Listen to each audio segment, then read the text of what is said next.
Hello दोस्तों, welcome back my channel guys. आ चुके हैं और एक नॉलेजेबल वीडियो के ऊपर रिएक्शन लेकर। दोस्तों आज हम रिएक्शन देने वाले इंडिया का फ्यूचर जो अनमैन्ड जेट्स है ना उसके ऊपर। गाइस वीडियो का एंड तक देखना, बहुत ही इंफॉर्मेटिव होने वाला है।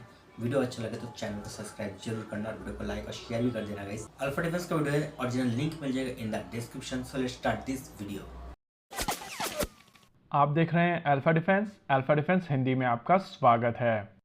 आज के इस वीडियो में हम लोग बात करने वाले हैं अनमैन्ड फाइटर जेट्स के बारे में, जिनको लेकर कुछ इंटरेस्टिंग इन्फॉर्मेशन पब्लिक हुई है और इस वीडियो के दौरान हम लोग इन्हीं चीजों को समझने की कोशिश करेंगे। देखते हैं आप सभी को याद होगा कुछ समय पहले मिग 21 को लेकर मजेदार रिपोर्ट्स निकल कर आई थी कि इन एयरक्राफ्ट्स को ड्रोन्स में कन्वर्ट किया जाएगा और इनको कामाकाजी ड्रोन के तौर पर यूज किया जा सकेगा। उस समय हम लोगों ने आपको बताया था कि ये चीज पॉसिबल नहीं है और एक फाइटर जेट साइज के एयरक्राफ्ट को आप कामाकाजी ड्रोन्स में कन्वर्ट नहीं कर सकते हैं। उस वीडियो के दौरान हम लोगों ने आपको बताया था कि एक तो ये प्रोसेस कॉम्प्लिकेटेड होगा क्योंकि ये सारे के सारे एयरक्राफ्ट एनालॉग एयरक्राफ्ट हैं और इनका कन्वर्जन कॉस्टली होगा।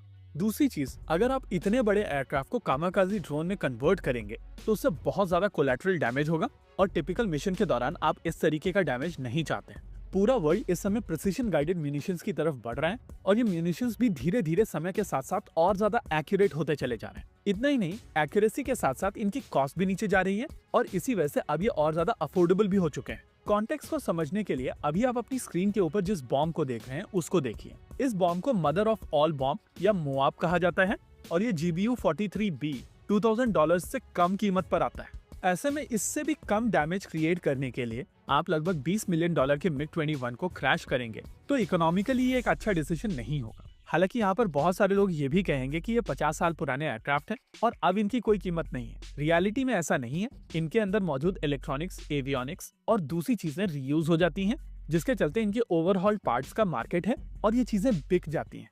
जो चीज बचती है वो होता है एयरफ्रेम और उसको अलग अलग जगहों पर लगा दिया जाता है, जैसे कि एयरपोर्ट्स, कॉलेजेस, यूनिवर्सिटीज एक्सेट्रा।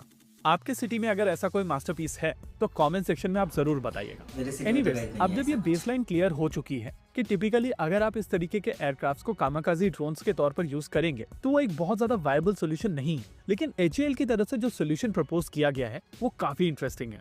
2 दिन पहले हम लोगों ने एक वीडियो किया था जहां पर हम लोगों ने आपको बताया था कि कैट्स ओमका यानी कि ऑप्शनली मैन्ड एयरक्राफ्ट अपनी पहली उड़ान भर चुका है। हालांकि इस एयरक्राफ्ट ने अपनी पहली उड़ान काफी पहले भरी थी, लेकिन ऑफिशियली हम लोगों को पहली बार इसकी फोटोग्राफ दिखाई दी है, जिससे ये समझ में आता है कि ये ऑप्शनली मैन्ड एयरक्राफ्ट इस समय अपनी टेस्टिंग कर रहा है। बेसिकली ये HJT-16 किरण एयरक्राफ्ट है और अब ये एक UAV या मैन्ड एयरक्राफ्ट दोनों तरीके से उड़ सकता है। एक टिपिकल मिशन के दौरान आप इस एयरक्राफ्ट से रेकी कर सकते हैं, एमिनेशन ड्रॉप करा सकते हैं या फिर इसको डिकॉय के तौर पर भी यूज कर सकते हैं। इस एयरक्राफ्ट को कंप्लीट करने के बाद में HAL का प्रपोजल है कि भारतीय वायुसेना के पुराने एयरक्राफ्ट को मॉडिफाई करके इसी तरीके से ऑप्शनली मैन्ड एयरक्राफ्ट बना लिया जाए, ताकि एक प्रैक्टिकल मिशन के दौरान आप इस तरीके के एयरक्राफ्ट को यूज कर सके और ये प्रिसिशन गाइडेड म्यूनिशन डालकर वापस आ सके।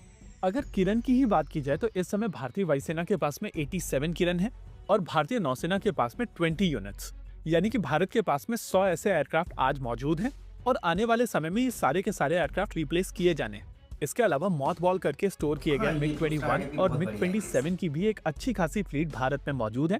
और इमेजिन कीजिए कि अगर ये सारे के सारे एयरक्राफ्ट ओमका में कन्वर्ट कर दिए जाते हैं तो आप प्रैक्टिकली पुराने एयरक्राफ्ट के साथ में जो सबसे बड़ा डर है, यानी कि क्रैश का डर, जहां पर आप पायलट खो दें, उस डर को अलग कर देते हैं।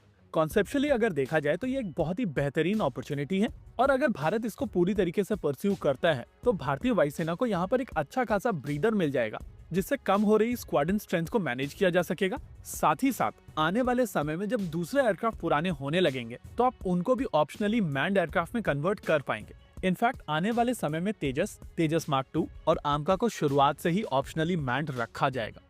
इस तरीके की क्षमताओं के साथ में ऐसे मिशंस जहां पर आप एनिमी के एयर स्पेस में घुसें और चांसेस हो कि सामने की ओर से एनिमी के एयरक्राफ्ट रिटेलिएट करेंगे, तो वहां पर इस तरीके के एयरक्राफ्ट ज्यादा अच्छा ऑप्शन होंगे।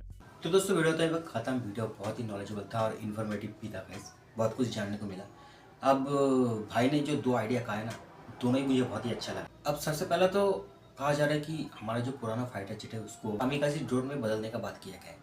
अब आप लोग को बहुत ही अच्छे तरीके से पता होगा कि कामिकाज़ी का मतलब क्या है। और दूसरा बताया गया है ट्रांसपोर्ट एयरक्राफ्ट, जो कि युद्ध में बहुत ही काम आएगा हमारा। अब दोनों ही मुझे बहुत ही अच्छा लगा है। वैसे भी दोस्तों हमारा जो मिराज 2000 है ना, उसका हालत बहुत ही ख़राब है, पूरा कबाड़ बन चुका है। उसकी वजह से हमारा कितना जो पायलट है वो शहीद हो रहे हैं। ये जो फाइटर जेट है ना, इसको रिटायर तो करना ही है।